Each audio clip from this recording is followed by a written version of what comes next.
Oh, that's rocking. All right, cool. So I think it's to start things out, it's funny how we hadn't really crossed paths until this past March. And now that Yeah. we've crossed paths, um, man, I'm seeing your fingerprints everywhere, which I really dig. And it was cool to I appreciate the time that we had spent together just talking shop, whether it was like beers later at night or like in between conference stuff, man. It was cool to get your perspective on a couple of things, which I really appreciate. Let me like kind of tag along for a little bit. So it was cool. I, Cool that, we had just met and we got to spend, 48, 72 hours together. So, and oh, see well, all I, the I people, was I mutual was friends. bragging about you.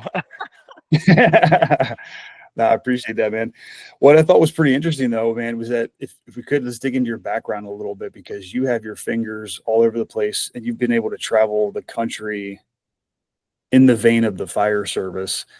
And so, if you could, like, give us a little, just a quick rundown of background, how you got into it, and then I want to start picking apart some of your experiences across, some of your, leadership experiences here with some different departments.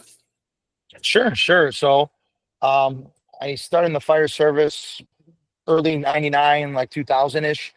Um, I got an awesome opportunity to.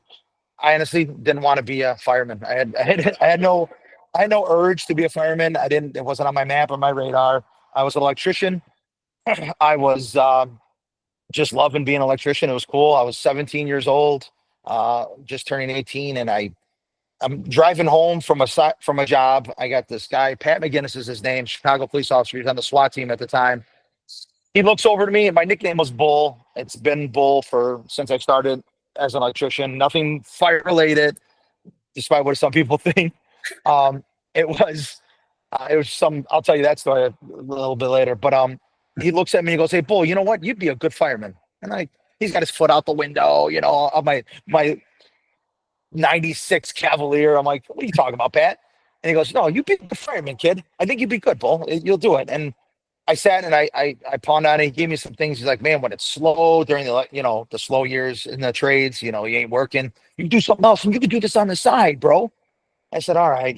So I'm sitting home thinking about it, and I'm like, "Well, I don't know where to start." So I was digging around. I was visiting some firehouses near my house. I lived in Chicago. I've always lived in Chicago, and I was looking at some places that are around me. So I didn't know anything about the fire service. I was totally clueless. I had no clue what I was doing. I still don't know what I'm doing today. So believe it or not, they he goes. I stop in this department called Hometown, and they go, "Hey," I go, I'm in EMT school in Christ, which is a hospital right in the area in Oakland, Illinois. And this guy Glenn DeRoos answered the door. Big dude, awesome. He goes, "Yeah, you want to start here? Talk to the chief, the deputy chief, Mike Casaba." Brings me in. He's like, "Yeah, I'm in EMT school. I'm pretty much done with my EMT. All right, you can start tomorrow." Like, what start tomorrow? What? Like, what? What? I had no idea what I was doing. I got in. That's how I started. I started off in a small volunteer department, not even a full square mile, 5,200 people at the time, condensed in the metropolitan area of Chicago. Right, we border Chicago, Burbank, Evergreen Park, and Oak Lawn. We're surrounded. This little tiny chunk of paradise, I call it, my little monopoly world. And I learned what people may think. What is gonna hopefully not sound too egotistical, but my version of the fire service. Right, I was brought. If you tell people right now, especially on the East Coast, ah, majority of the American Fire Service, not where we're safe, but everywhere else, it'd be too extreme. That's too much. Oh, that's harass. That's bullying. That's bad. We don't do that. We promote good behavior. You know what? That culture and that environment I was brought in has molded me what I am today. I'm proud. The goods, the bads, the horrible, the sad, the depressing, the greatness, the happiness. I mean, that is why I'm what I am today. I am so, so proud of that. I'm proud of the friends that I've made, the enemies that I have gained. I love the haters. I love the people that give me kind words. I love it all. I'll take it all. And I have just been blessed, man. I've gotten some good opportunities. I worked at many part-time departments, combination, small, big, large. I got the honor to work for, a huge department, Chicago, and everything I've gained from every department across every one of those platforms and all the people I've met, small, wide, have developed to whatever this is. I don't know what it is. I don't know what I am. I'm really weird. I'm strange. I don't have a balance. I don't believe in it. I don't think that's if I this is gonna sound again, I hate talking about myself and I'm not an ego person, but at some point I have to sit there and think like, how else am I gonna give you an honest answer if I don't just tell you the truth? Right. And the truth is if you want to be, this is going to sound really messed up, but you want to be great. There's sacrifice to be made. And Mm. how far does your constitute allow you to do such? Like, how far are you willing to go to be what I think is somewhat great? And I don't think I'm even close. I'm not even, I don't think I'm a fraction of being anything like that. I just think I'm doing pretty good and I'm happy. I'm happy with just doing pretty good. So that in a nutshell, that's why I'm here. That's how I am. I travel a lot of weird places, man. My story is unique, Yeah. to say the least. Yeah, I know. I love that. I just heard a quote the other day that said, everything in life leads to consequence. So it doesn't matter if you're sitting still or you're running like your ass is on fire and your head is catching, or you focus on the positive or the negative. Like you can sit still, anything, like whatever you do, it all leads to some consequence. So action, inaction, there's going to be consequence on the end of that. No pun intended. Like you're taking the bull by the horns and you're like, dude, I'm gonna lean into the weird and the craziness, and I'm gonna go experience some shit. And I mean, what little bit I've seen this you speak is that there's passion and everything. And man, that's just so refreshing, man. Like everybody around you gets fired up, and that's just the effect that you have on everybody. So I love it, man. It's all I wish more people leaned into that, you know. It's scary. It's scary. That's why it terrifies people, and they feel like you can't. You stifle people by doing those things, and stifling only leads to a lot of bad, negative things. It doesn't lead to anything positive. You put your thumb on that. You put your thumb on that, and you allow not to flourish into something that no one can quantify. No one has the bandwidth of allowing somebody. It doesn't matter. Not me. Anyone to allow them to do what they need to do or what they want to do. Like they can't control it. Like I can't control it. We'll put a stamp on it. We'll say this kid's got ADHD. That's what we'll do to kids now, right? They got this condition. They got that condition. How Yeah. about this? How about this? You just let me do, right? Keep me in the guardrails, right? Like a parent, right? Keep me. Yep. I don't want to bounce left or right. Don't let them do stupid shit, but allow them to just do, and it'd be remarkable. I mean, you see it across and every platform, like business, firemen, blue collar, white collar work, anything it is, successful people, you allow them to just do their things, and look what happens. You're again, I don't have the bandwidth to explain some of these things. Like how did you do that? Nobody told me I couldn't. Shit. But we lead ourselves to believe in the American Fire Service that, well, no, that's too much. That's not how we do things. The treasury words. This is how it's always been. Or that's scary. I don't want to do it. Or I can't conform to that. Or I'm the boss. I know best. That leads to just the destruction of everything. The destruction of everything. Yeah. So I can't. No offense. And it's hard for me to do it. And I think I am now, with all the experience that I have, I'm just like, fuck it. Like, you know what, dude, at this point in time, I know my value. And if you sit there and stifle me, dude, nah, man, I just can't. I know it's hard. It's really hard for you to, now that I feel learning from, dude, I took tips and bits. I was talking to the guys yesterday about you. I was like, not just because of the podcast or whatever, but I was like, dude, I don't know a lot of shit, but this dude's got this cool thing on his wrist. And man, dude, I can't even figure out what's going on. And it tells you how you feel and how it breaks down and how the mind and the heart and the body worked in real situations. Like, I'm not going to even talk about it because I'm going to probably fuck it all up. So I'm going to let him do it one day.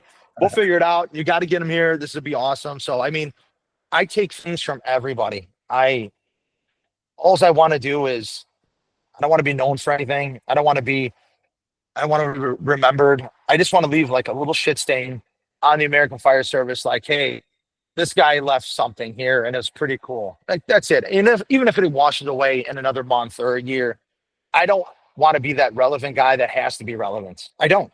Yeah. I don't. I can't do it. I don't think I can live that way. You know, my legacy is going to be through my kids. My son's in the fire service now, and he finds it hard from time to time. But I'm like, listen, kid, it's going to be okay. Like, trust me, your struggles are going to be a lot easier. I'll help you out. Like, I'll lead you the way, but you're going to earn that shit, son. Like, you're not going to ride my coattails. You're not gonna, you know, just because guys will give you a pass. I tell everybody, do not.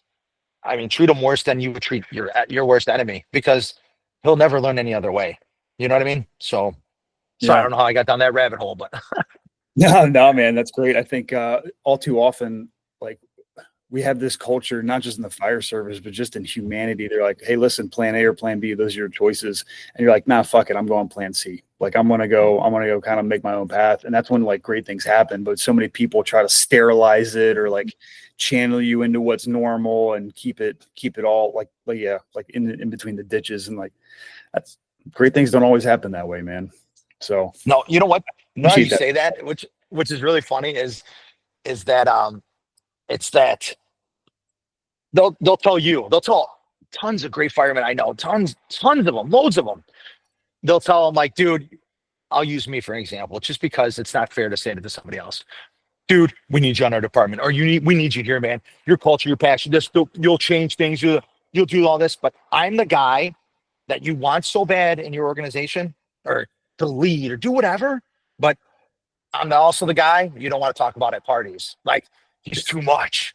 He's Right. coming. He's like, Right. dude, I know we got him, but we break the glass in case of an emergency. That's what we do for this guy.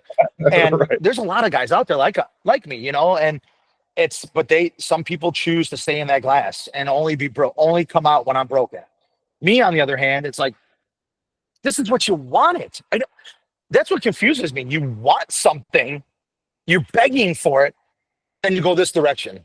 Yep. For positions, for departments. And again, I'm not that extreme where it's out of touch. You have the people crying. You have departments that are like, if I applied for you or I wanted to join your organization, I don't join it for money. I don't join it for cool rigs, great gear. I don't join it for the cool time off. Money's the last. Like I said, I'll say money 100 times because that seems to be the trend these days. How much money can I make? How much time do I get off? I do it because I only want two things in return. Two things. I want empathy and I want love. Those sound corny as shit. Those are like, where the hell did you get that in the American Fire Service? But I'm telling you right now, you get those and you give it to someone like again, just me. You give me those two things, just bare minimum, right? I already know I got security. I know I got a paycheck coming. I know I got benefits. I know I have good rigs, good gear. I know this. I know that this is a given. I show up. I know this shit's here. It's fucking everywhere. I got it. It's awesome shit. But those are two things you have to work at. And to keep me giving to you and you to give to me and me to know that I'm worth your value, that I'm worth your time, then those two things to function. Those are my fuel, right? People have coffee. People have, breakfast in the morning. I need to know that you're going to show a little empathy and give me a little love and let me just keep me in a direction where you need to keep me and let me do me. Let me do you, boo. That's what I would say. Do you, boo. Do you. And if you just let me do me, I promise you, I won't let you down. I'll never put anybody in a bad light. But it's funny that you said that. It's just because people want these things, but they don't have the courage to allow it to happen. They just don't. They can't, man, they just don't want to let it go. Like, I personally, if I were a chief of department, I had a wacko like me roaming around, I'd be like, you know what? Fuck it, go. Just go. Just don't make me look bad, dude. I told when I was leadership roles and stuff like that and officer roles, I had a good chief, John Hojak, telling me, he's like, just don't make me do my fucking job. That's it. And I took that. I go, don't make me do my job. And no real friend, no real leader, no real anything will ever go, dude, how'd you, put you in that predicament? Like, why would you do that to me? I thought we were boys. We're so tight. We're brothers. We're brothers. We're brothers when shit's not happening. We're brothers. But when shit hits the fan, I need to turn around and go, hey, where you? Where's the where's that brotherhood at? You know where Yeah. it's at? Nowhere. It's too tough. They don't want to stand by that shit. That's true friendship, true love, true brotherhood, true everything. When I can look back when the shit's fucking just messed up, I don't care what you did, criminally or not. I have a relationship with you. We built over time. I know who you are. I don't care how bad it looks. I'm still going to defend you and be behind you. I'm going to support you. Yeah, you did something wrong, or you didn't, or it's just a rumor, or whatever. I'm right here, man. I'm not going to leave you alone. I'm not going to say handle it on your own. I'm going to go. I'm right here, dude. Just I'm right here. I ain't going anywhere. Just you want to talk to me? I'm fucking right here. So I think when you said that question, like I said, I go down rabbit holes a lot. I love it. I feel that if you just support, you give that empathy, that love, that true meaningship behind the hard times, right? It's endless. Again, there's no bandwidth. There's zero. If anybody can bottle that up and let me know how you can control something like that, I would love to see it. And I think you and I can both agree to this. Give me a department that across all platforms in the department, I mean, from pay, time off, to culture, to how they run operationally, the fire, the EMS ratio, right? We want more fires than EMS, but you give me all of that, and you've got some hard hitting pipers that'll literally die for you. That 3 a.m. friend we hear all across social media, right? That guys, and you build it and you put it under one roof or into a department. I want to go there. Sign me up. I'm there. I don't give a shit. I don't care if you make 20,000 a year. I don't give a shit. I'm there. That's what I want. That's what I want. Right? It doesn't exist though. That's the unicorn. It doesn't exist. We'll Yeah. get close. We'll get close. But And I'll argue that till I'm blue in the face, man. I especially later on in my career where I value a bit more, I ask the question, choose people or choose assignment, and I'll choose people all day now. I've been at some amazing assignments, but it doesn't mean a fucking thing if you don't have the right people. And I know we use that word culture and we throw it around way too easy. I think what you say, man, it's totally different when like behind closed doors, or even when you're not in the room, you got your guys defending you. And kind of going back to what you said about being your own person, man, like that's one of the top 5 regrets of the dying is not leading a life that was true to yourself.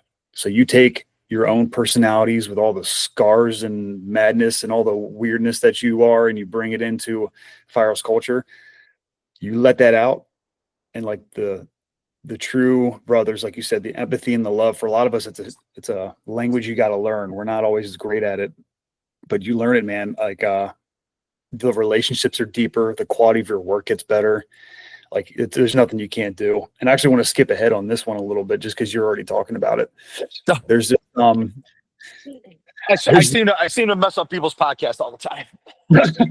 No, I love this, man. I love the rabbit holes. I'm here for it. So you're talking about like when bad, or like when challenging things happen, like you got your guys behind you, or they chuck the deuces and you roll it out, you look behind you, they're gone, right? I use this example a lot when I'm traveling around. Is one of the original Revolutionary War battle flags was the Appeal to Heaven flag, and it was kind of like a middle finger to the king in that, like, listen, you're trying to like keep us under your thumb, but we don't answer to you. The modern day take on that is you have rules and policy or characters that are not right, or they're not just, or maybe they don't fit the bill in this one situation, whether it be you have to break a policy to perform a rescue, whatever the case may be. The flip side of that is, sometimes there's a moral higher ground. The right thing is always the right thing, and it's going to fly in the face of an order, a policy, a directive from somebody up, and you got to make that hard decision. And I think too many people often will sit back and be like, nah, the policy says what the policy says, man. Or, yeah, that guy's over there doing that thing, but he directly affects my paycheck or my culture. He's going to transfer me. So I ain't messing with that.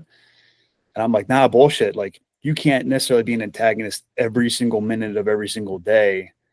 But when push comes to shove, you got to make hard decisions, and you may have to break policy. And you got to know the policy. Like I think Matthew McConaughey said, you got to know the rules before you can break them.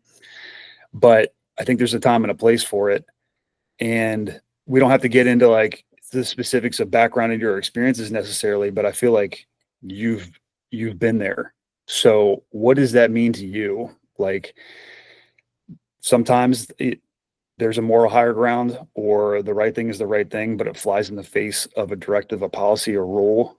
Like I feel like I really want your take on this.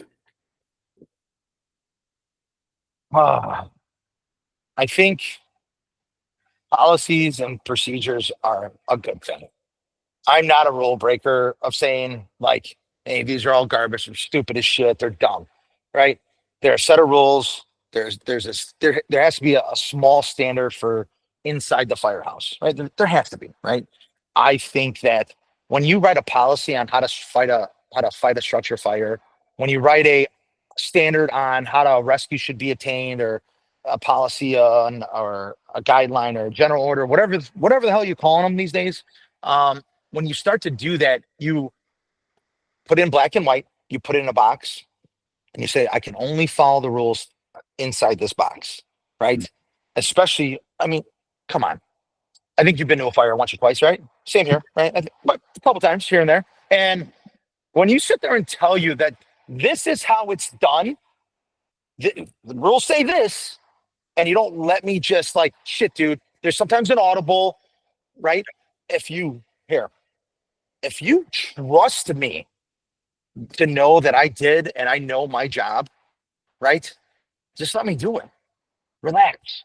I'm not gonna look. I think you have to. I know I did, and I said this before. All this fucking social media bullshit. I don't care.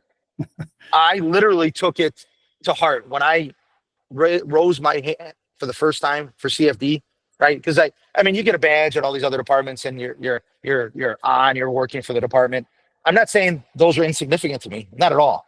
I just, for some reason, when I felt, when I rose my hand and I said, I'm going to risk my life for a complete stranger, like for anybody, for the, like, all honesty, I really fucking meant it.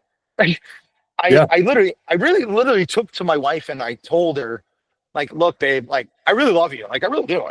I don't want to die. I don't want to leave my kids fatherless. I don't want to leave my friends father, best friend-ish, whatever the fuck word is.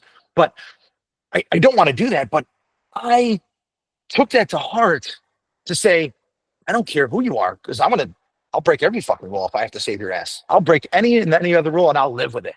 I Yeah. don't care. I'm going to be proficient. I'm going to go in without a mask.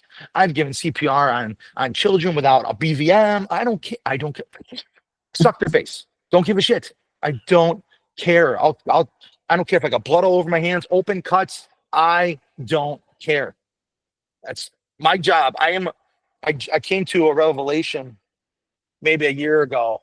I could not figure out what my purpose in the fire service was. It's cool. I'm teaching. Something cool. Cool doing all my thing. It's awesome. Cool shit. It's awesome. Podcast. It's cool shit. I didn't know what my why was. Mm. And I reflected on my mother, and my mom said, Michael, whatever you do, just be the best at it. I don't care what you do. I don't care if you're sewing shoes. I'll always be proud of you. I don't care if you cut hair. I don't care, Michael. Just be the best at whatever it is. And I realized, I'm like, shit, that's it. I'm not the best at being a fireman. I'm the best at serving. I'm the best at giving. I am the best. I am. I don't care what anybody says.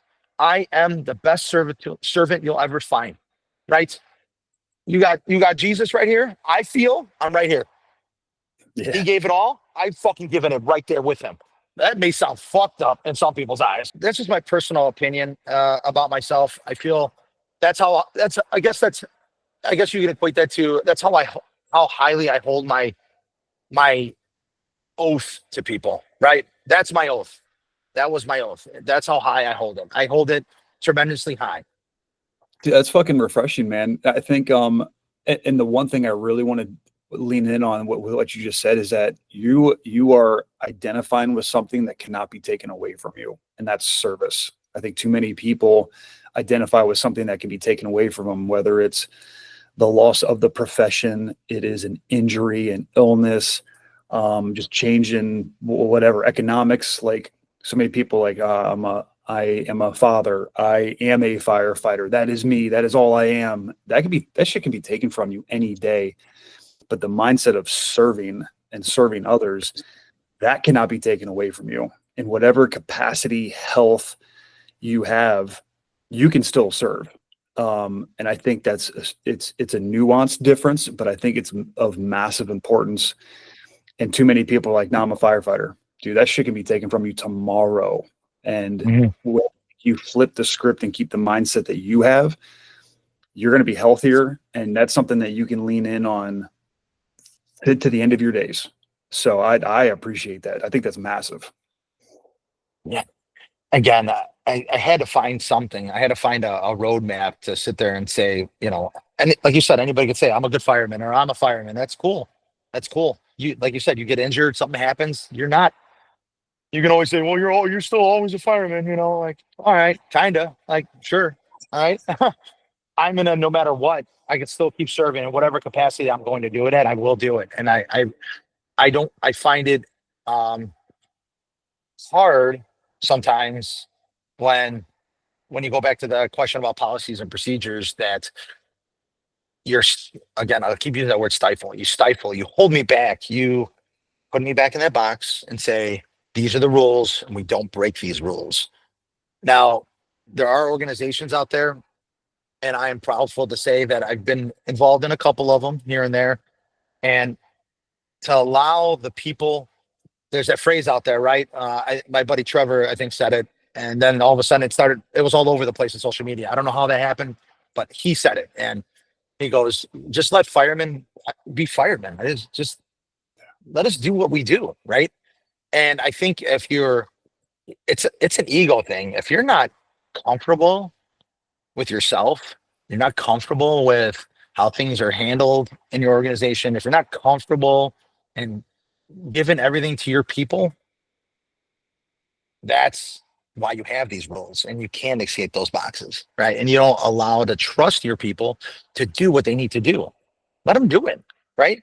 Now, look, I've had a chief hat on once or twice, and I get what that looks like on the other side of it, right?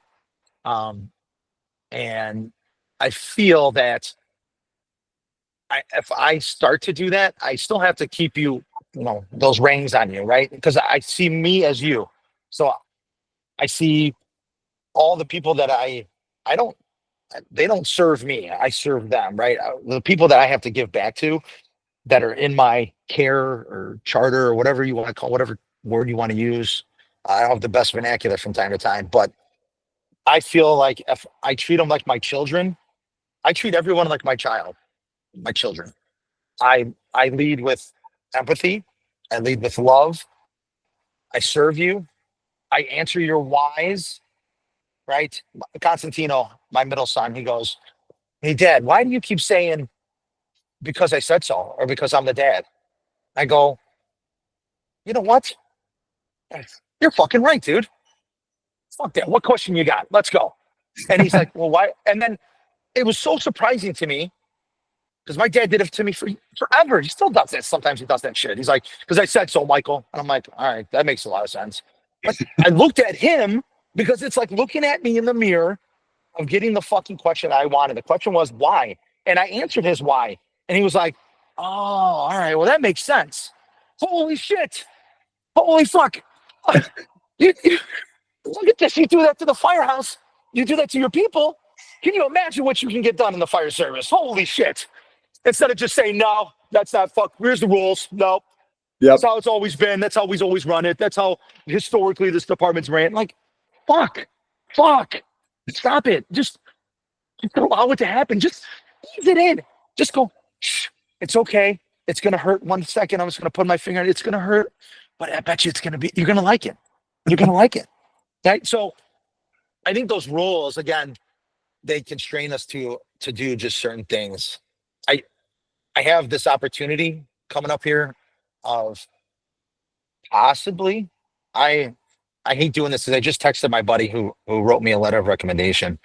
I, um, I said, I pray, but I always feel prayer is not meant for asking, right? Mm. I feel like that's like a slap in his face, right? That's like a slap against everything that you believe in your faith. But I'm not gonna lie a little bit. I got a little prayer going in a couple times today. Matter of fact, a lot. And there's this position I want. It's a leadership role. It's the number two in an organization. And I want to be in that position because I feel like there's my chance again to leave that stain. So all this shit I talk, just let me try it. And being in that role, I can do it. I can show you what it looks like. I honestly, here's that ego time. Here's the ego part, right? Everyone's like, "Oh, what do you feel like? How do you feel like teaching and this and that?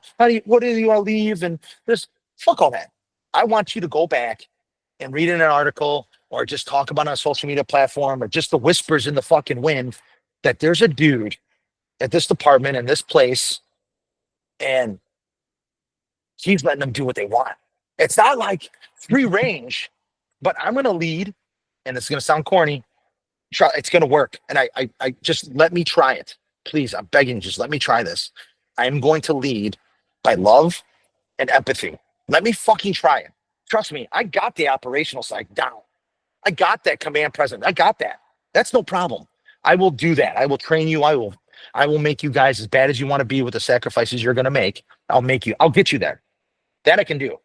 But if I love you and you love me back in that same non-weird way that firemen always think, well, you love me, woo, right? If you can get past that part, I can show you what real winning looks like, right?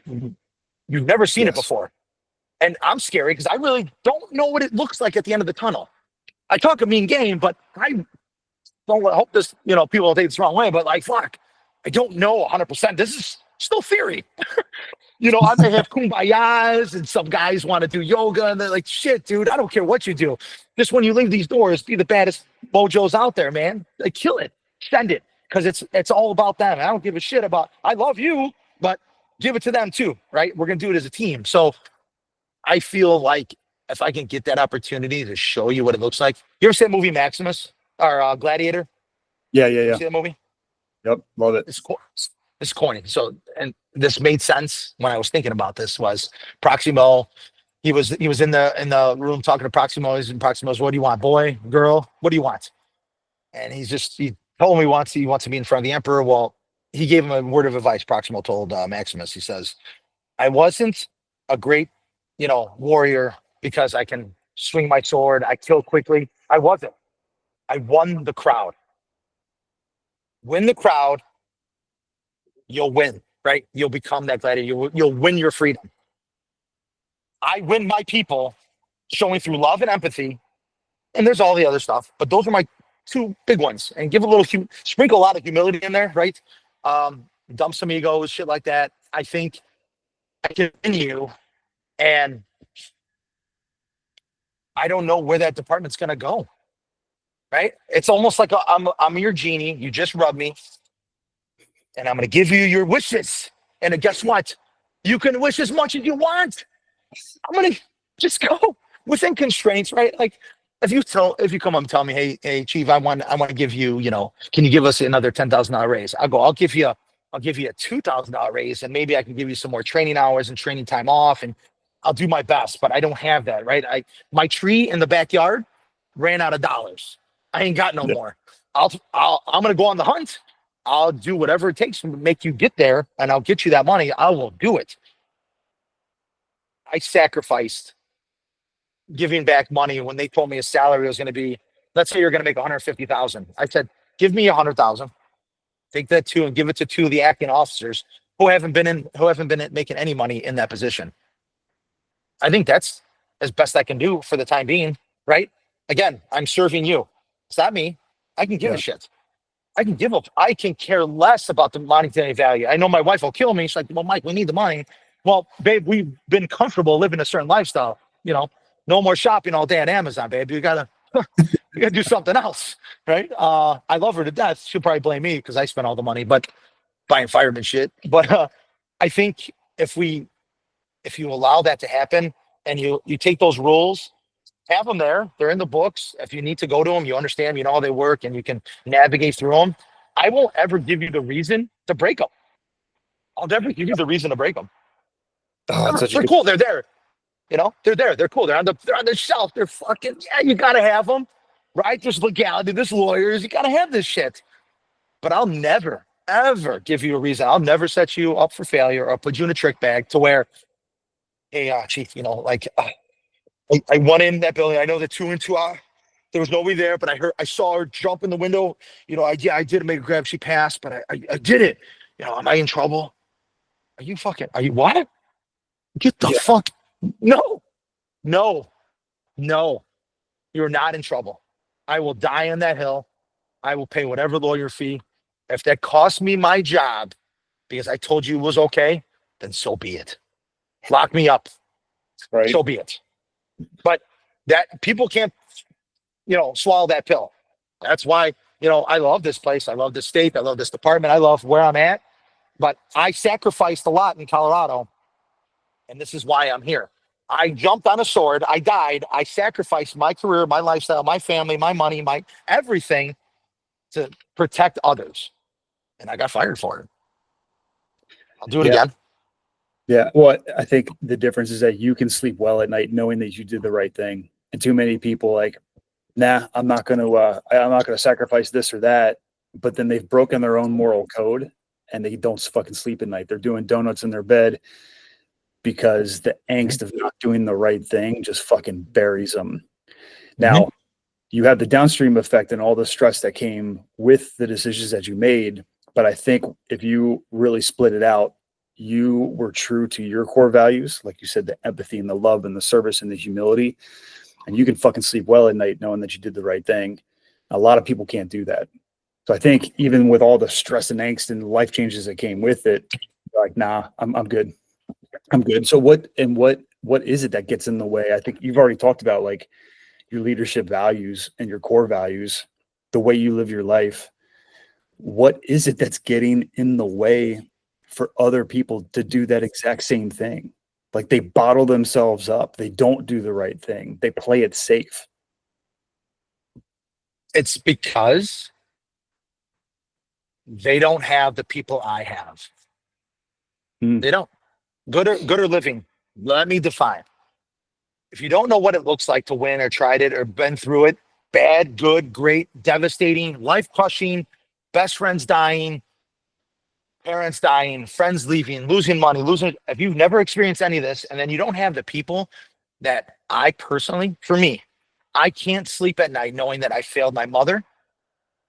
I failed my mentor, Tony Volpe, all my friends that I talked shit with and about that I came up in the fire service about, to look them in the eye and go, dude, you're a fucking phony.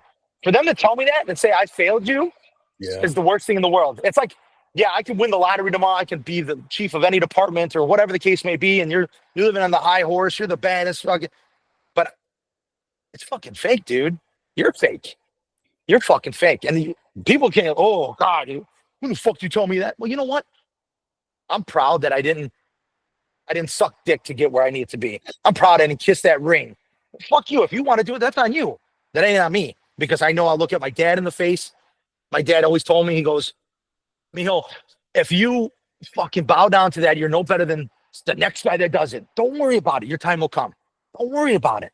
Yeah, you didn't get it. You could have, if you just that's all you did. You could have got it. You could be the baddest fucking, you could be the king of every department in the country, whatever. All you gotta do is just, I can't do it. I can't do it. I just can't. It's hard for me. It's really hard for me to I love movies. I'm not a sports guy. I hate sports. That's probably the weirdest thing to hear from me, but, or from a male and type of deal. I just don't like sports. Well, I love movies. And I think of Leonidas, my knee just can't bow down to you. Right. Like I just can't. I can't do it. So I absolutely, I sleep pretty good at night. I'm lying to you if I tell you that it doesn't hurt. It's not. It's, like, I think that's definitely a facade that people put on. Like, yeah, I went through all this shit. You're telling me, motherfucker, it sucks. Like, you went through some hell, dude. That sucks. That's horrible. And they're like, no problem. I lost 5 billion. It's no problem. I'm good. I just made it back. Like, you can't tell me you were like, fuck, give me the gun. I want to blow my brains out. Like, stop it. Stop it. That's a fucking lie. I think I just had to be, I'm real with myself to go, I was in some really dark tunnels. I've been there before. I think with me being there before and being in that state in mental health, whatever, being in that fucking shithole, dark, deep tunnel, and you've been there before, you got your buddy with that fucking lighter in the back tunnel. Mike, Yeah. oh, dude, you good? You good? Yeah. Oh, man, I was worried about you there for a minute. You know what? That's what gets me up to that next point. That's what's like, I did it. And that's the separation, right? That's the separation of people that don't want to do it. They don't have those experiences. And I am grateful. I said in the shower, I'm showering and fucking, what's that motivational speaker? He's got the big smile. Big smiles, tall dude, monstrous guy. I forgot his fucking name. Tony Robbins, that dude? What is it? Tony Robbins, that one? That's it. Yeah, that's him. That's that fucker. Yeah. Dude, funny as shit. He gets me going, I'm pretty excited. But he said something. He's like, stop saying, why are these things happening to me? Why is this happening? Why? I don't get it. Instead of, I'm glad it happened to me. I'm glad. Yeah. Good. Now I have an arsenal, right? We talked about in the fire service, recognition, prime decision making, the slideshow in your skull. Well, guess what? I bet you a good majority of the American fire service doesn't have that slideshow for this. And then that's where we fail in leadership. We fail in culture. We fail in attitudes. We fail in running departments, being a company officer, being a fucking mentor. We failed because that part of your recognition, prime decision making fucking sucks. Just sucks. Or you don't have it. It doesn't even exist. You don't know what it looks like. Yeah, you have no bandwidth for you don't have it. Yeah. So I mean, that's the separation, right? That's the why is it so hard for people? Because they don't have it. And again, I'm not shitting on anyone or shitting on an organization. That's not me. I'm just giving you facts and the direct questions and direct answers, right? The reason why it's so difficult for them to understand it or see it or be having to put up with it is because you've never gone through it. And that speaks volumes, right? If you've gone through it, you've been to that fire, you've done this, it makes it so much easier for that chief officer, that leader, that mentor, the company officer to go, yeah, I get that. No, I got that. Yeah, I see it. And then rule book, that's cool. I get it. But you did what you had to do and I got you, right? I support that. So it's difficult.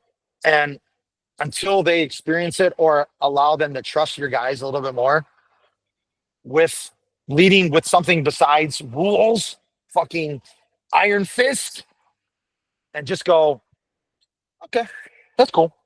Let's try this. Maybe it'll be all right.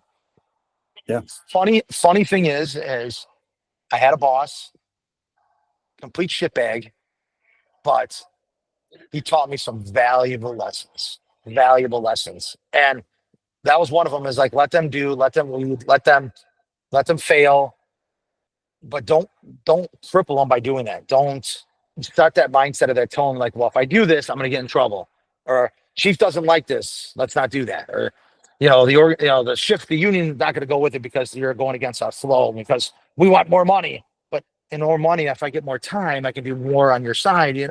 They just don't see that. So I think, when we talk about like mentors and shit like that, I take from everybody that I've learned from, good and bad, and I put it all in this little spank bank of my head, and I go, all right, so I'm in this situation. Do I have something in that recognition, prime decision making? I got the fire side good, but I don't know about this leadership thing, right? I'm clueless. I don't understand it. Oh, I did this. Or I can go to one of my wise men. People call it, like, some people just have one mentor.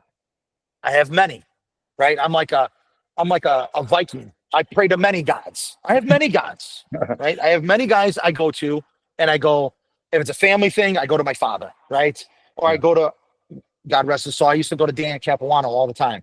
I used to talk about all kinds of shit. I miss him. I miss his dad and fatherly advice, but we're not going to hang up on that. But I need a advice from a chief, like this thing I'm doing now. We should name nameless for the moment. What I'm trying to do. But I go and talk to Steve Chief Alley, Will McKenzie, all the guys at Ashland, Chris Spears, Patty Boggs in Lexington. I It's so weird that I'm here in Kentucky because that's kind of where I started my teaching off in many years ago. Yeah, cool. And it's bittersweet that I'm back here. Crazy. It's fucking crazy. I'm back here and now I live here, right? I work for a department in Kentucky. I'm on the state fire commission. And when I have to go and I have to find my wise men and all these people, I go and I ask for advice. I'd be like, hey, how would you approach this? Good or bad? Give me the skinny. They're like, hey, how do you want me to write your letter of recommendation? I go, don't lie. If you think I'm a shitbag, put it in there. Put it in there. I don't care. Dude, that may sound super weird to people. Like, wait, don't you want the job? Yeah, I want it. I want it the right way. Yeah. I don't want to be the squeaky wheel. I don't want to be the guy who keeps bothering you. I don't want to be the guy that has all these papers on the wall and look what I want you to hear the good and bad. You're going to select me because of both. And you're going to have to live with that decision. It's like you going out and voting. I don't want to hear you fucking piss and cry and moan about, oh, this guy's now the president. This guy's now my mayor. This guy, motherfucker, you had a chance. You voted or you didn't. That's on you. You had a choice to put in for, dealing with something with your union or your local, and you had to go down and do legislation. That's on you. That's not on me. Right? So I wanted to give everybody the fair perspective of who I am, the goods, the bads, the uglies, the scaries, the unknowns. That's the biggest one. That is the hurdle I have right now. And I'm trying to learn still. I have these 3 hurdles I'm really stuck on right now. And I don't know how to overcome them. I'm failing miserably at this right now. And it comes to when I want to do the chief officer position, because the one is the unknown of, who is this guy? When you're an outsider coming into an organization that they don't know about, yeah, you can do your background. You're going to have haters. You're going to have people that love you. You're going to have bad things wrote about you, but you don't know the real story, right? The middle is where you want. I don't give a fuck about the end or beginning of where you're at. It's right here in the middle. That's the sweet spot, right? That's like when we go teaching. When you go on teach, the best class, the best class you teach, Sammy Hiddle told me, the best version of your class you teach during the day is like right before the afternoon, right? The beginning is the shitty one. Like you're just getting in your rhythm. You're like, I fuck that one. We'll do it the next round, right? The next group of guys that come through the rotation. And then that's the sweet spot. And then at the end, you're like, I just want to get the fuck out of here, right? I'll try to give it all, but I'm like tired. They're tired. Fuck it. Let's just finish this out. Let's go home. So the sweet spot's right there in the middle. And I take that for my personality, who I am, right? You got my cools and I got my uglies. I got my unknowns, but being that you don't know what I am scares people. Yeah. I worked really hard on going to classes, getting educated, getting certifications, getting accreditations. I worked my ass off to do it. Don't shame me for doing it. And this is how they shame you. You're overqualified.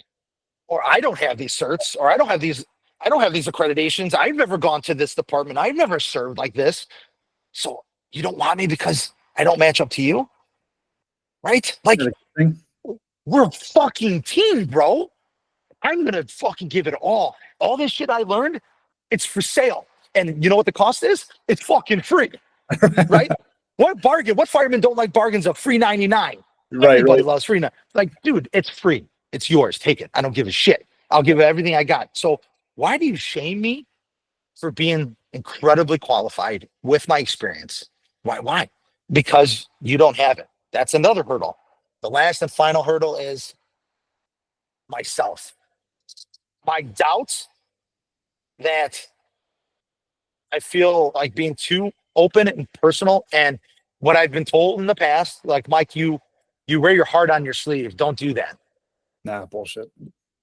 I say the same thing, but I have curtailed that. So I've done tons of interviews and gone through tons of processes. And I honestly, I like going through them, not because I know I'm not going to get it, or I could be close, or surprisingly, I get really far in a process. And it's like, oh shit. Like, all right, cool. I'm learning. I am your version of AI right now. And I'm just not a computer because I'm dumb as shit. So but I learn from that stuff, right? Like you should, right? I guess, I think that's a thing, right? You should practice and learn. I don't know. Maybe I made that up, but I learn from all these interviews and experiences, and I take them and I'm like, all right, don't do that again. And for a time, I was not doing that. I was like, don't show them all my cards. Don't show them how personable you are, how much passion you have, because that scares them. Because that goes back to my middle one of like, I earned all this, my experience. I dumb it down because I do really hate talking about myself in interviews, right? Fucking hate it, right? I just did these things because Ray Hoff said once, or not Ray Hoff, Bob Hoff, his brother, at one time the commissioner of the Chicago Battalion Chief of Carroll Stream now. A stream what? Carroll Stream. Just a all around unbelievable man. He just said, if you want to do this job, you have to eat, breathe, and shit this stuff. There's no other exceptions. There's none. Zero. There are no other exceptions. And I took that to heart years ago when I heard him say it, right? I felt like he was talking to me personally, like, oh yes, sir. Yes, I'm doing it. Right. But I'll be honest with you, like, people don't want to do that. I need a balance. Water it down. Yeah, and that's cool. People are like, well, family's really important. Yes, it is. I have a family here too, though. I have an oath and obligation to my family here. I love my kids. I told somebody real recently, here's my family. Here is my job at the fire service. Sometimes it kind of goes like this, and sometimes it's even like this. Unfortunately, that's just the way I'm built. I can't turn it off. Scott always tries to help me out with this, and I think he's found out a system, and I love the way he teaches this stuff. Scott Kleinschmidt from Wichita. I go to him for a lot of stuff and advice as well. And I go, Scotty, he's like, toggles and switches, Mikey, toggles and switches. He got that from somebody else, but he's like, you got to control instead of like, everything was always a light switch. See, light goes on. I need light, right? Light's on. Like, it's on, right? And that's how I treated everything in the fire service. It's on, I'm on, fucking don't stop, go. But I learned that it's more of a toggle or a volume control. I call it volume. I need to amp down what I'm hearing from my kids for 5 minutes, all the way down, and I'm paying attention to this really important phone call from the guy at the firehouse who, anyone else besides me would go, hey, bro, I got to call you back. I'm with my family. It's cool. Okay. I need you right now.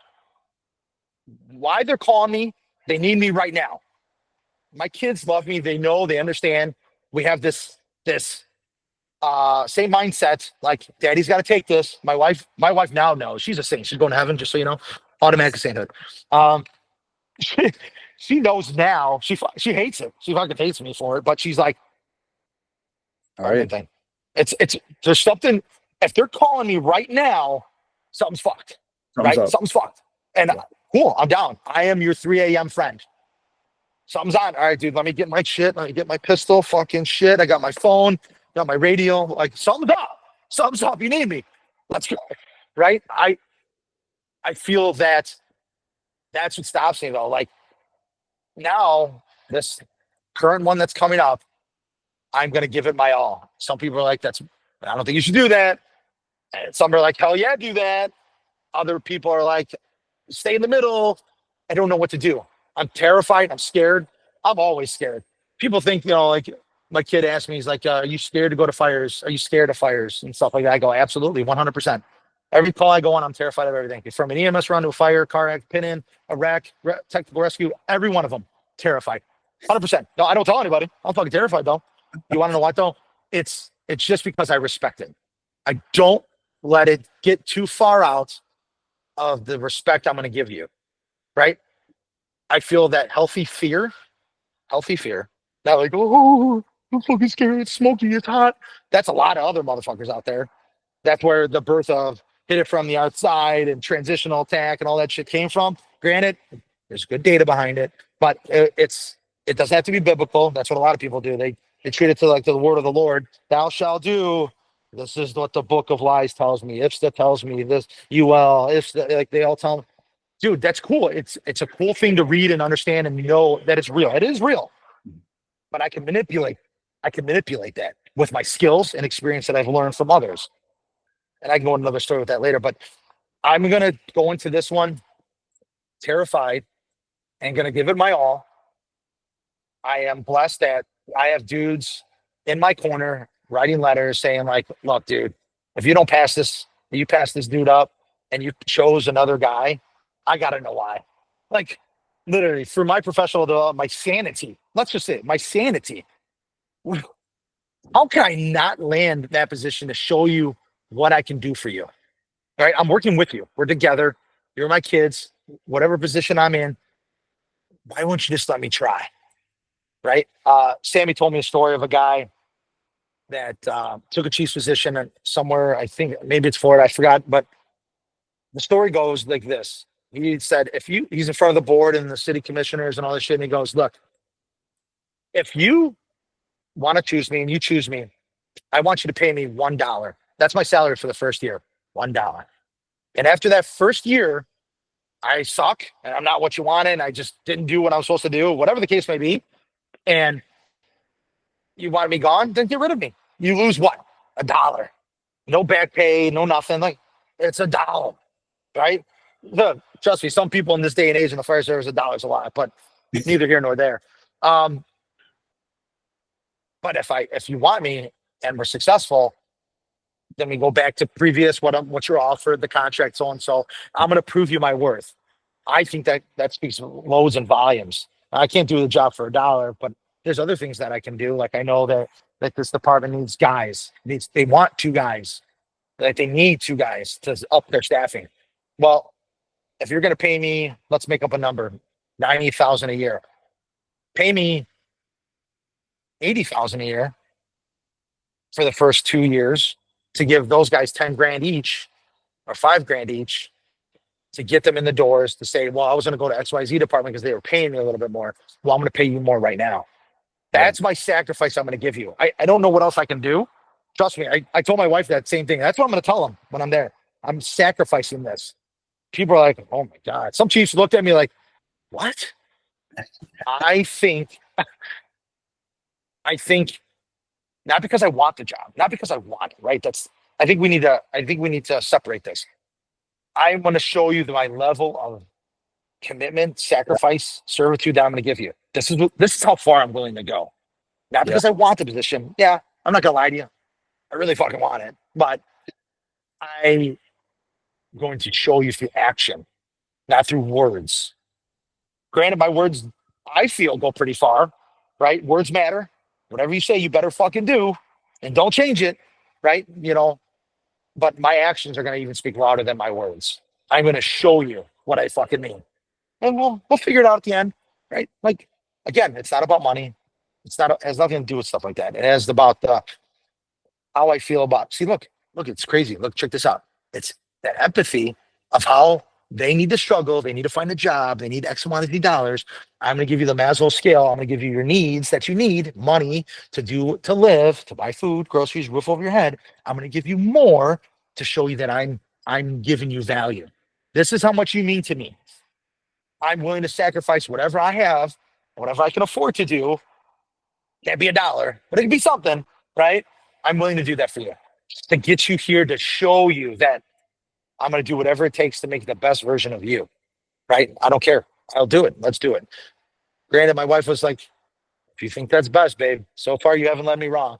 You haven't let our family down. And that was crippling, emotionally crippling for me. Like for her to say those words, it took this long, 20 years. We were married 20 years. We've been together like 23.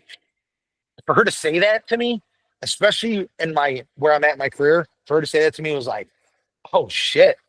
All right. Fuck. All right. Cool. You're that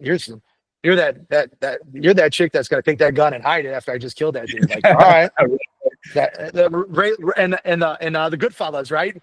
Take this gun, hide it. Like, all right, that's why I knew I loved him, right? That's it. Yeah. So she's got the sorry shovel. about that one, but yeah, I think those are my 3 things that are holding me up right now. I'm still navigating through it. This next one's is gonna test me, because I'll be honest with you. If it doesn't happen for me, I'm not going to be down. Like I'm going to be upset. Like it's going to be really hard. But I'm going to learn from it again. And a lot of it's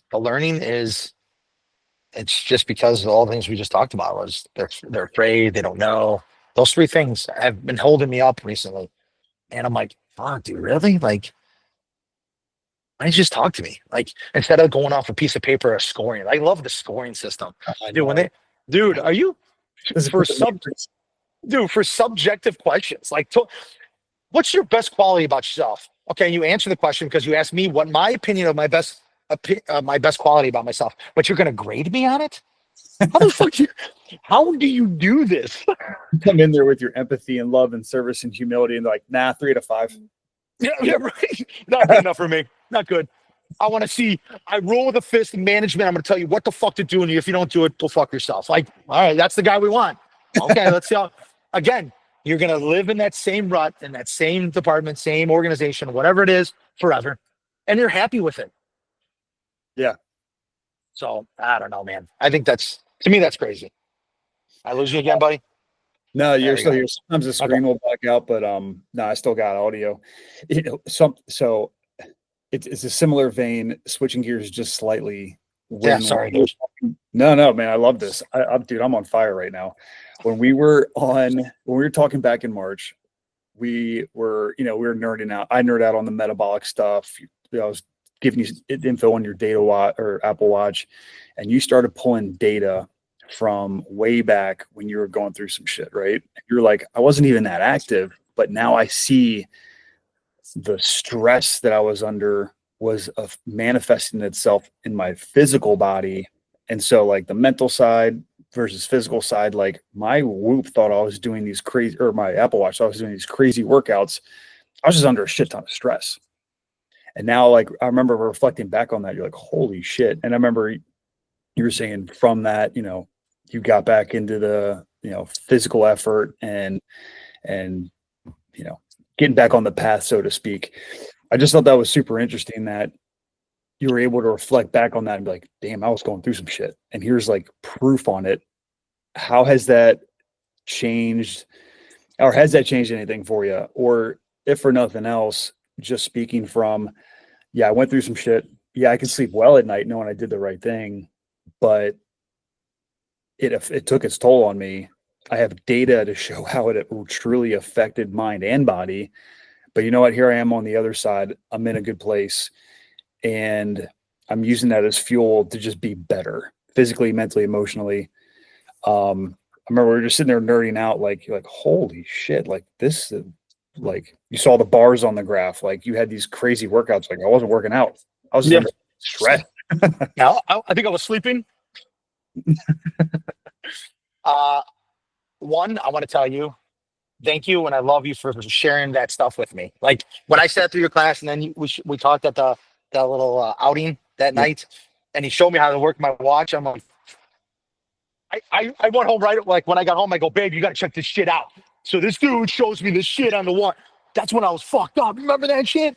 Like, and I wasn't working out. Like I was totally blown away. I was telling all the guys anybody I saw, I was preaching the word. Do you know this guy? He's got this crazy program, dude. You got it. It's fucking blows my mind. You're like you were the guy who gave caveman fire, right? The discovery of fire. You're like, check this shit out, bro. Look, it burns. Like that's how you felt to me. So thank you for that. Man, it blew me away. I think I take that information now, which is cool, and it's just right now it works for me because I go work out. I worked out last night. I looked at my watch. I'm like, oh shit, okay, well, I hit that marker. That was nice, and I didn't do that much. Or last time I did a little bit more, and I kind of gauge stuff, and I feel one, it's got me just healthier, right? Healthier. Cool. I think I'm going to take that data. I got to look back. I just did a battalion chief interview. I got to see how I felt about that. I think I looked at it. I'm like Hannibal Lecter. My pulse didn't go above 60 when I bit that chick's nose off, kind of thing, right? Like, I think in my interview, I think I was calm, right? Good. I take that information and I go back and I'm going to reflect on that. And I think this next round or the next rounds, I'm not done. Like I'm going to try again. I'm going to try. It's hard to get back on the horse and try again, right? Doing a process. It's because I'll be honest, it's disheartening. So that information keeps me motivated, right? It's like, all right, Mike, when that question came up, you felt weird about it, right? I mean, I'm sure I maybe with your device, the Whoop, I think I can break it down a little bit more, but Yeah, probably. just in general, like that whole interaction, like I said, I felt pretty good. Like, this is my Christmas. Let's go. What do you got? Right. And I'll be honest with you. I've had many of them. That last one I just did, they didn't, granted it was I'll have to tell you about it, why I was there later on. But when I was doing it, it was more of a I just felt super comfortable. They said you asked more questions to us than we asked to you. I'm like, oh yeah, I'm coming to an organization. I want to know some things, and I was a little upset because they didn't finish it. Like they were stressed for time. They had more interviews to do, and I'm like, that's bad. That's a check mark, right? That Yeah. my time is invaluable. That's no offense. This is really shitty to say, but it's not my fucking problem, right? This is my time to show you who I am. I have questions that I need answers to because I'll be honest with you, maybe you're not my fit. Yeah. Is it, 100%. is that so weird to say? Like, oh, well, you're coming here. You must want to be here. Yeah, I do, but I won't because I don't like what you're doing. I don't like your Dude. vision. We're not aligned. We're not doing it. I'm not doing it. So granted, you could be the best musician in the world and you got it, but then you sit there in hindsight, like, I'll just fucking with you. Now I'm out. Like, I might have, right? Because sometimes it just doesn't work. So I have to ask those questions because I don't know the unknowns. Just like you don't know my unknowns. That's why you have all these questions. But you really don't know anything about me because you're asking off a piece of paper and you score me by it. So I think, again, going back to your question about the data, taking that I think is going to make me way better at all the things I do, right? From teaching, from instructing, from being in a classroom setting to talking to, when you're in trouble, dealing with that and dealing with write-ups or dealing with all kinds of stuff. That data is actually, for me, what you taught me, huge. It can make me sharper. It's another instrument I can go, got you, bitch. Like I see where it got me. You got me all messed up. Now I'm Yeah. messed up. But wait, I can fix that. Right? Yeah. I freaked out when you said that to me, I freaked out, or I didn't know how to answer that. Like I started to, oh my God, I don't have to do that no more. And knowing that and having that data available to me it's going to help me a lot, and it has helped me already. Just because of the mere fact that it's so cool that you showed me I can do that. I was like, this is some really cool shit, guys. You got to check this out, and it's cool. It's like uh, Hearst tools, right? I think Genesis does it too. Um, they have that little Wi-Fi connect. I was Yeah. like, I don't give a shit about batteries and how much the tools last, but it tells you more than that. It tells you the data, how much it spread, when it failed on the cut or on the spread.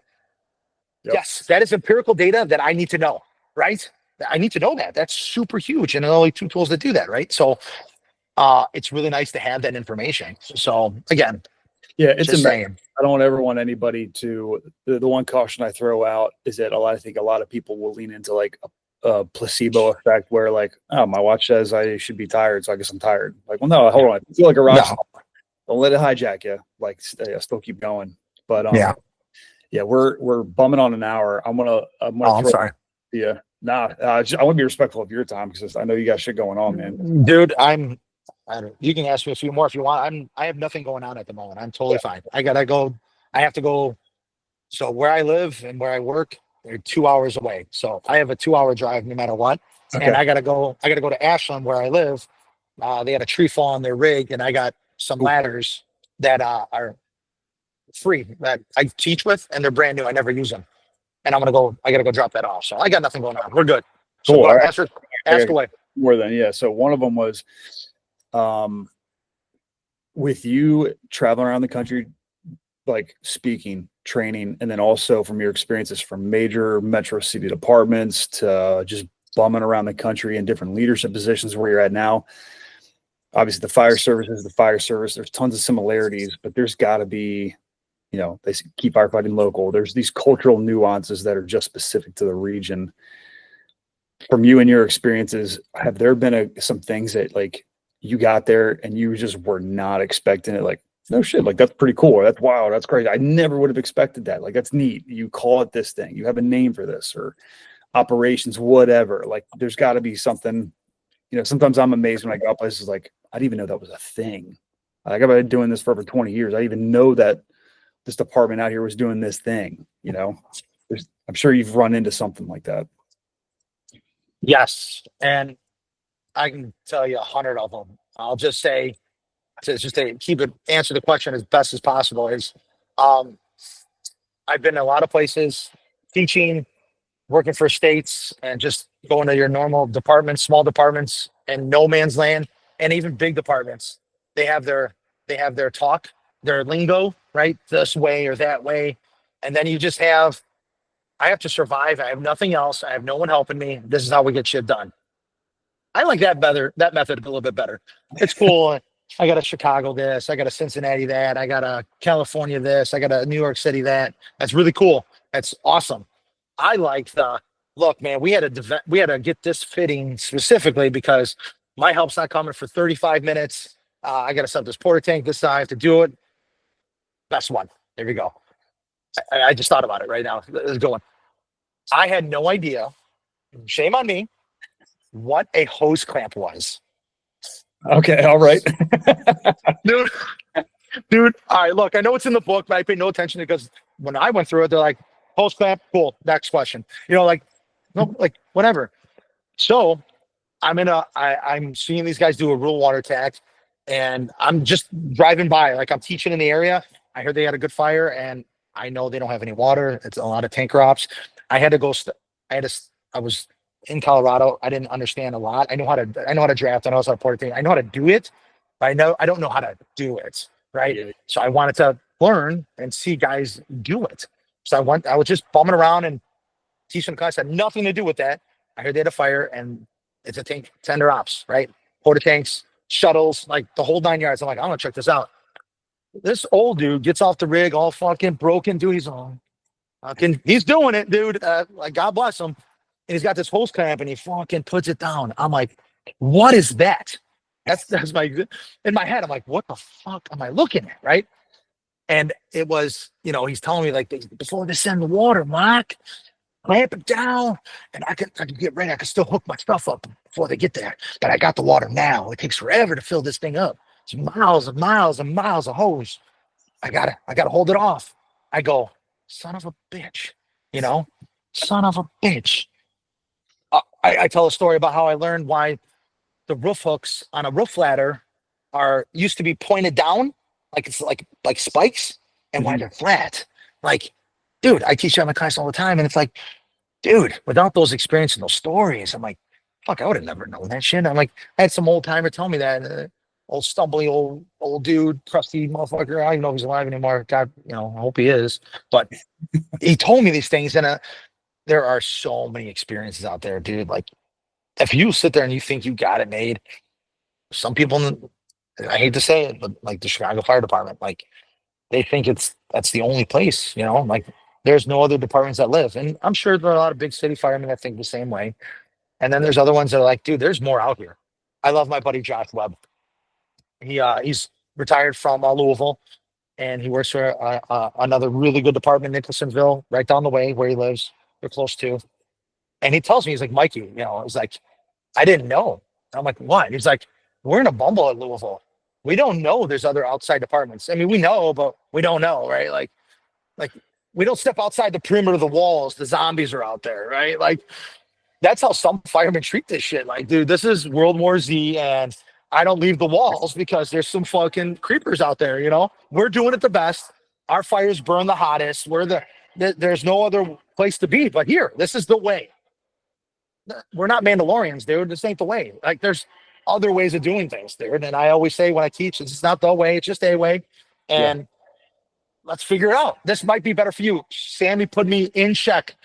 This is why you'll find guys that teach around the country that you look at their cadre, and some of them, not all, some, they're the bad dude. Like they're pretty good at what they do, and everyone else is like, okay.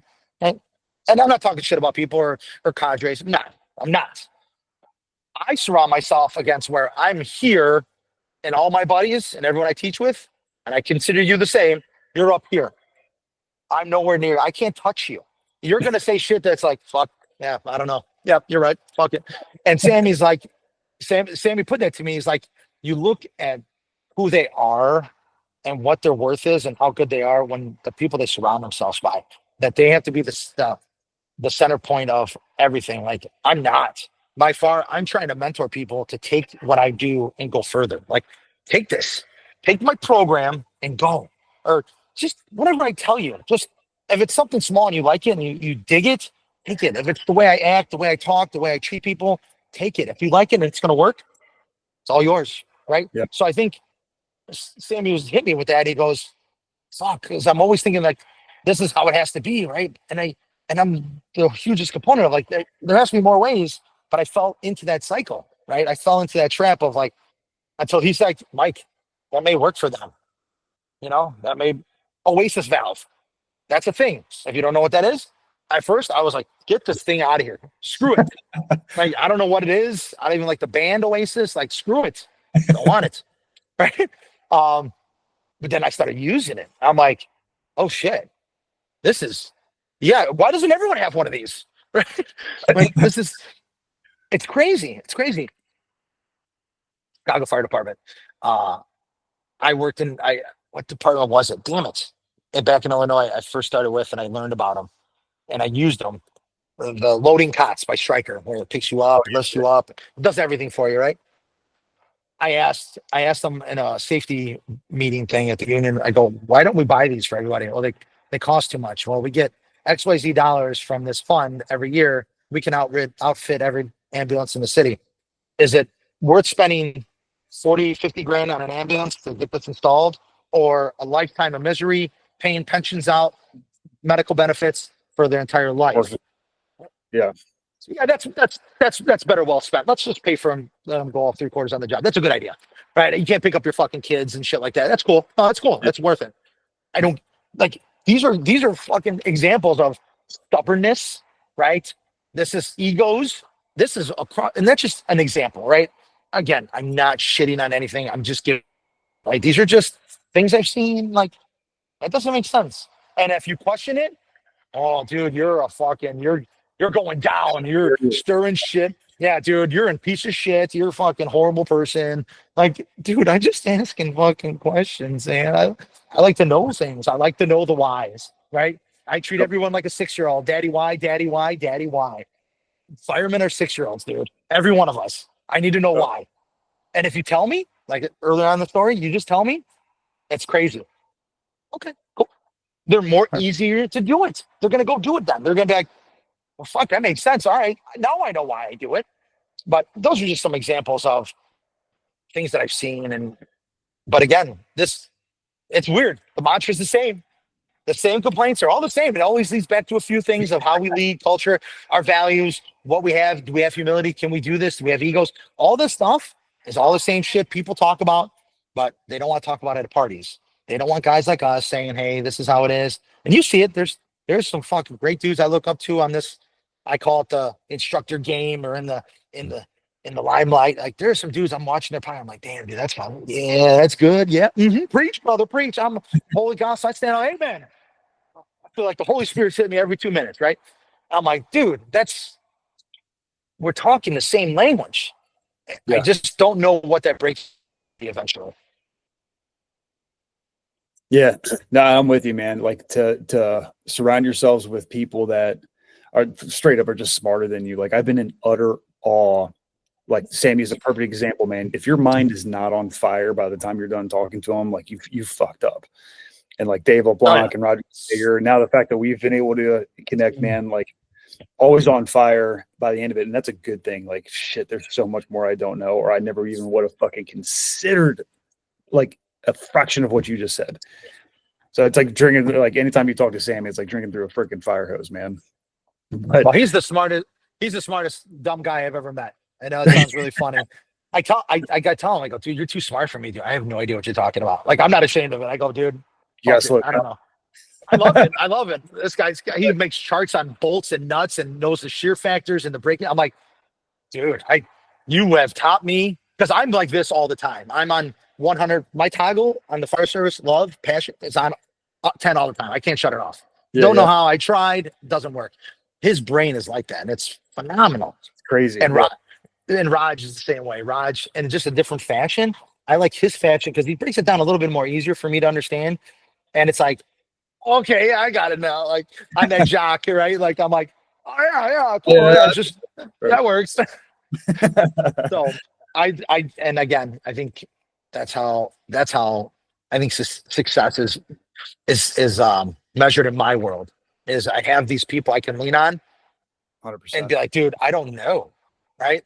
And that's the other thing. A lot of guys, full circle, they're afraid to say, I don't know. Yeah. Oh, I'm the chief, or I'm the assistant chief, I'm the deputy, I'm a lieutenant, I'm a captain, I'm a battalion chief, or just a fireman. They're afraid to say, I don't know. Trust me. I found lights. But I said, yeah, I don't fucking Yeah. know. No clue. Yeah. I have no idea what you're talking about. No idea. Dude, the reception and then the empathy kicks in of, oh shit, you don't. Like, all right. That's that senior guy that's been ratting away for 30 years in that chair. His head's this encyclopedia of knowledge. And one day that young kid goes, hey, Bob, uh, can you bring me out here and show me how you did that thing with the rig, how you beached it, and how you do the main over the bridge like that? Like, and then this aura in him is gonna go, what? At first it might be like, fuck you, I'm sleeping, kid. Or it's gonna go, I was just waiting for that time. Yeah, like I feel like if they don't know and ever offer that and they don't give that chance, it's hereditary in the fire service. Yep. We're in the same cycle. It never ends. And one day I'm hoping we can all come together with the same in-line vision of people that are in the fire service that speak, that teach, that don't. The beauty of this is the unknowns. What I mean by that is that me and Dave Mullen were talking. He goes, we need to start a conference called the No Name Conference. And I go, well, what are we gonna name it? He goes, no. That's the name of it, the No Name Conference. Right? And I'm like, okay, you've got to help me out, Dave. Where are we going with this? He goes, yeah, fuck all the people that are teaching. Fuck you, Mike. Fuck me. Fuck everybody. Right? And I'm like, okay, cool. I'm here. I'm not going to tell me more. Let's find the guys that are in the shadows, the unknowns that have been students of the game, studying it. They're on the grind. It is second to none. They can't be matched. Let them do it. Let's see what they do. Hey, here, teach the class. What do you have to offer? And there goes back to, I've never seen that before. I don't know how they do that. That's just their thing there. Well, guess what? That thing there might work here in Baltimore. It might work in Central Campbell Fire Rescue or wherever. Like it may work somewhere. But again, your shelterness, the ability not to allow yourself to use these things, cultivate, stifle, kill tradition, kill culture, morale, kills morale. That's biggest homicide offender, morale, killers, that stuff. That's the biggest one. You look at a chart, fire service, what kills everybody? It's not heart attacks and training. It's fucking morale killers. It's those I don't want to do shit officers. That's it. That's it right there. Homicide.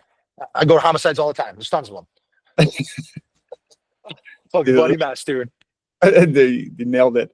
Let's finish with this. You already touched on it with ladders, and something that you mentioned when you spoke that like just fucking hit me like a sack of potatoes, man, was like finding your niche, right? All too often we are, yes, jack of all trades. We get freaking called for everything. And we try to be specialist in all the things we can. We have our SO teams that nerd out and go down these deep rabbit holes in all the shit. But you're like, just find one thing and be really fucking good at it. Find your niche. And you're like, for me, it was ladders. And I'm going to nerd out about ladders. I'm going to give you everything I got. And I love that because it was like refreshing to think like, yeah, I absolutely advocate. We need to be good. We need to be proficient. The bar needs to be high across a lot of domains.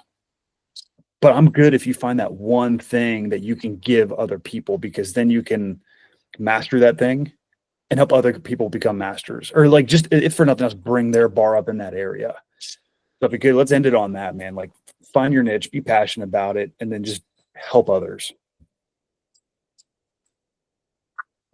But you said it right. Find your niche, right? I found my niche. I just stumbled upon it. I think it was an accident. Yeah. I feel like I don't want to be the jack of all trades and the master of none, but I am. Like I'm really good at a lot of things. I have knowledge. Yeah. I'm good. I actually got turned down from a position in Texas I was told that, well, he's just a truck guy. He doesn't know engine work, and that's all we have around here. Wow. Like seriously, like I'm not ignorant. I'm not mad at him. I'm not like fucked up like that. No, that's cool. I mean, is it the ignorance? Sure.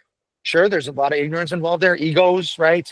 But to sit there and put me in a box saying that you're only good at one thing is crazy. But Yeah, yeah. I feel like just because I chose ground ladders, like I just submitted my thing for FDIC. This is my third time alone putting in for it by myself, right? Mhm. And I was trying to one like RJ was telling me like, man, Mike, you need a better name for your class. I go, oh yeah, I guess so. It kind of sucks, huh? Because nobody really understands that. So I was like, I submitted it, and I'm like, man, hopefully this is my year. And, like, I really want to do it because I'm taking in this an account. I'm taking what I always say, like minimum manning, staffing, all the problems with ladders, because everyone has a truck class, and what they do is they just teach truck stuff. Like it's all, and it's like one part of it is ladders. I just want to take one thing and sit on it and be really good at one thing. And then once you got that pretty much down and you've answered a lot of the questions, you feel proficient at it, let's go to search. And I'm not saying one thing's more important than the other. I'm not doing that. Stop it. Like guys are like, this guy doesn't like search. He doesn't like Ritz. He doesn't like extrication. Like, no, dude, I love it all. Trust me, I love pulling hose. That's all we got here is engines. There's a truck back there, but a lot of engine work here. Um, it's because it doesn't say on the IFSTA or Pro Board manuals or the essentials, it doesn't go truckman, it doesn't say engine man, it doesn't. It says firefighter, motherfucker, do it all. So I wanted to be really proficient at one thing and really good at it and find the ins and outs, study the game, learn it, and then just give back from what I picked up, found out, successes, fails, real experiments that, you know, horrible thing that happened in New York with that ladder. Yeah. I don't onshore quarterback anything, but I want you to imagine this from what I've taught and what I've done, how many messages that I got of like, dude, you got to check this shit out. You got to see this shit. Right, right. And I'm like, all right, I don't know. I wasn't there, so I can't speak on it. I can just give you an informed opinion of what I have in front of me, but that's it. Yeah. Guys want to attack people. I don't know what our infatuation about eating our own is, but they love doing it. Like we love to eat each other. Oh, yeah, we're terrible. Dude, so I wanted to take all that out. I wanted to just focus on a task, be really good at it, and okay, a little selfishness. I want to be known for that. Like, hey, I need ground ladders to be taught. Who are we going to call? Well, I'm your ghost spot. Got a guy. I got you, right? I don't know everything, but I got a guy, right? And that's okay. I'm teaching a truck class and I need a rope guy. I'm going to call Justin Hanley out of Texas, ESD1. Like, I'm going to call you. Like, that dude's got his shit together. He just fucking knows ropes. Or my buddies in Lexington, Corey, Cole. I'm going to call people that I know because they're going to give the information way better than I will. Just like in turn, they're going to do ladders the same way, right? Does that make sense? But we have the ego problem of like, well, I got to be social. I got to be Instagram famous. I got to be the biggest. I got to have 100 likes. I got to be all over. I've got to teach at every conference. I got to be in the limelight. I have to write all the books and the articles. I got to do this. I have to be relevant. Otherwise, I'm not who I am. Well, I don't. I had a guy ask me teaching a class on ladders. He's like, hey, you don't have like a really big social media platform. You don't like advertise. And I go, yeah, it's called word of mouth. That's what I learned back in the day. It's word of mouth.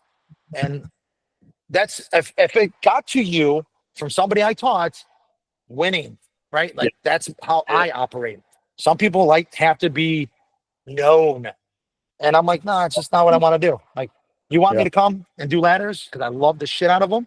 Then let's do it. And that's what I want to do. So, I mean, like, hopefully, knock on wood, right? I submitted that shit and hopefully be nice, cool, little hot class. And I'm bringing guys from this department, from my department, going, look, this is how we do it with what you have. The over 90% of the American Fire Service, 2 guys on a truck, maybe 3 if you're lucky, right? Mhm. That's shit gets done with that many guys. And I'm going to show you that it's not just talk. This is reality. It's your reality. It's everybody's reality. I think that has not only made me more lethal when I do things, because that whole walk the walk thing. It's hard to say, well, you're in Chicago, you're a big city, you don't know nothing. I do. Like, I worked other places, dude. I didn't like just start there. Like, I know what the struggle is. Blue thing, bro. I know it. And I think that's a mindset of when you try to find your niche, your thing, the thing you love the most.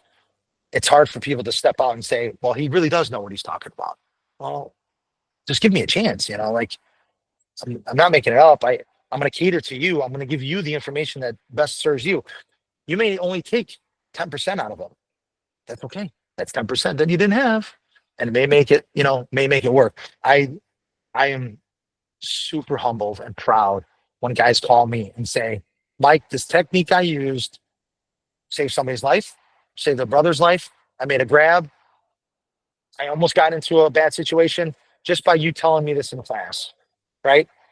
And now I want to transmit that from the ladder world, fireground operational operators like we are, into that leadership role. I feel like that we need more people that have this like-minded to be in those positions to start pushing more. Like Scott Thompson's, right? Like he's tired, right? Like we talk and he's like, and I'm shoving it down people's throats, and he loves it, and I love him doing it. But like, who's going to take his torch? Yeah. Who's I am nowhere near his level, nor will I ever will be. But like, I want to make sure his word keeps traveling, right? And I'm not saying I want to be him. That's not. I would love to, actually. I would love to. Yeah, I would love to be Scott Thompson, if you want to say it, right? But there's many other people I want to be. But I take positions or these character traits, their demeanors, and want to go around and be them because I want to be like someone like Chief Thompson because I feel like he's doing it right. I feel that he has the same emotion and drive when it comes to stuff like that. His things, the leadership, the guidance. He knows fireman shit. He's good at that stuff. I have no doubt in that. That's actually laughable how good he is. It's like, dude, you're badass. That's cool. But it's that leadership stuff that I'm still growing into. And that, I feel like I got passion. I don't know. Some people say I don't. I don't know. It's kind of weird, but I feel like I got that covered to show that I really love what I do. I think by listening to him or other people, I take it from everybody. I'm like, man, that's some good shit. So ladders, I still learning. Guys are like, I don't do that because of this. I'm like, oh shit, dude. Like that makes sense. Okay. Yeah. Like, yeah, dude. Cool. Don't do that. I ain't off the halyard. You asked me that years ago. I'd be like, dude, I'm going to kill you right now. Actually, get out of my class. I don't want to talk to you. That's how much I hated it. Right. But I understand now certain things, but I can always give you a why. Always give you a why on why I do the things I do. It's not just because I said so, right? I'm not dad. Remember, full circle. All this stuff makes sense at the end of the day. It's not just rambling. It's like, it's not just because I told you to do it or the book tells you to do it, right? Gospel. It's because, check this out. This happened to me or happened to this guy too. And then you heard about this guy happen to him, right? And I took all that and I said, you know what? I'm going to focus on ladders. And I'm doing okay. I'm sure there's some other dudes out there pretty good. And I want them to do better. I want to share information. But then it comes down to, well, that's my work. There's certain organizations, companies, cadres that are like, I only teach this is the only way. This is our thing. No, it's not, dude. Like, did you create the fire service? Like, you must have. My bad, dude. I'm sorry. My bad. Sorry, Lord. I apologize. They wrote the book on you. Like, dude, come on, dude. Like, there's some great people out there that are doing the same thing they're doing. There's some better guys out me teaching ladders that OJ, Jesus Christ, McKee. Like, there's some dudes that are doing ladders that are fucking pretty good. William Knight, he does some good shit. Like, dude, come on. Like, I'm not it, but I'm gonna call you and go, dude, why are you doing that? I had a guy ask that question on social media. Saw him on Instagram. Took a while for him to respond. I just said, hey, why are you doing that? Like, can you just tell me why? That's all I said. Mm-hmm. No malice against it. No ignorance. No, I'm going to blast you, bro. They're going to run. Nothing like that. And I'm like, a couple weeks later goes, oh, I hear you're looking for me, dude. I'm like, oh, fuck, dude. Fucking, I don't even want to entertain the conversation because I already know where this is going. Yeah, right. Like, I had the same conversation with another guy. I asked the same thing. He goes, well, that's just how we do here in this county or in this area with our manpower. Thank you. And we started a conversation. He's like, oh, dude, I just thought you were kind of attacking me. I go, dude, I can't put how I feel in a text, an email, or on social media. Can't do it. So just take it for what it's worth. And I always give my number. I go, dude, my number's not hard to find. I am not a hard person to find. Call me.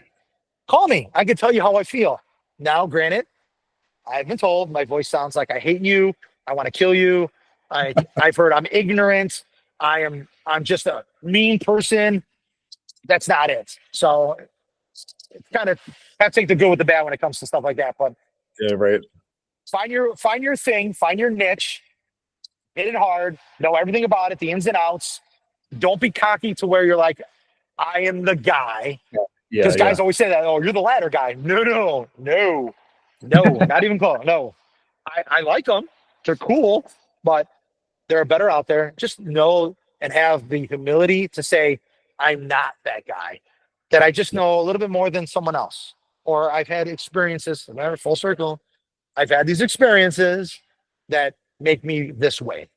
That's all. So Yeah. find it, whatever it is. It could be, fuck, dude. I know guys that they love, well, they love rope or they love engine shit, like whatever stuff that I'm not really great at. Some guys like EMS. Let's talk about the difficult talk, right? Let's call the baby ugly, right? Nobody likes talking about EMS, right? But there are dudes that are fucking, man, I look up to you. Like, dude, how did your brain work? Give me your cheat code when it comes to this, right? Yeah. And for the record, I am a firefighter paramedic currently in the role I am in right now. Yeah. I'm at the bottom, Jets. Like I was wherever I was at. I'm back where maybe I need to be. Who Yeah. knows? Maybe I got too big for my britches. Who knows? I don't know. And I learned, right? I'm like, okay, what? Try it again. Build that boat. Let's go. Let's do it again. And we'll build another one. Let's figure out another route, right? Like, I think when my wife tells me that, she goes, I love you for the ability for you not to just stop, right? Like, what makes you not stop? Like, why do you not stop? Why do you just curl up in a bed, depressed, want to quit? I go, see, babe, that's where you got me wrong. I am fucking depressed every day. I want to quit every other day, and I want to quit all the time. But by doing that allows failure to sick in. They won. Everyone Yep. that's ever talked shit about you has won. I'm going to show you that I'm going to beat you by me succeeding and not stopping. Whatever drives you to do whatever you want to do, everyone has something different, but that's what drives me is to be really good at something, find my niche, and try to learn another skill that I want to expand in, feel like I have a vision in, and see what happens. Yeah, man. Dude, I so appreciate like your grit, your wisdom, your wit, and like the passion and like that service oriented mindset. Like if we just all had just a fraction of what Mike Torres has, like the fire service is going to be in a much better place, man. So I'm super grateful that we've crossed paths and that you've taken time out, because I just smiled and laughed for the last 90 minutes and like I'm all fired up again, I appreciate that, man. Like you're doing great things. It means a massive amount to me. And I know we were talking about it before. I'd love to have you back because I know there's so many other questions. And then I know you've got some crazy experiences with line of duties with some of your friends that I would love to hammer in on, but we'll circle back on that if the opportunity ever comes up, man. But you just have so many good things. And like I said, the wit, the wisdom, the passion, the grit. Yeah, it means a lot that you took time out, man. So thank you. Oh, I appreciate it, man. Like I said, I was humble when you asked me. So I was like, oh shit, this is cool. I like doing them because they're, anybody that wants to listen to some knucklehead for an hour or two, it's like, all right, you're pretty crazy too. So I like that. So we got something in common. So That's a compliment, man. I appreciate that. Yeah, no, so I like that. It's good. It's good stuff. So, but I want to say thank you very much for letting me do this. I really do. Yeah, cool. Thanks, dude.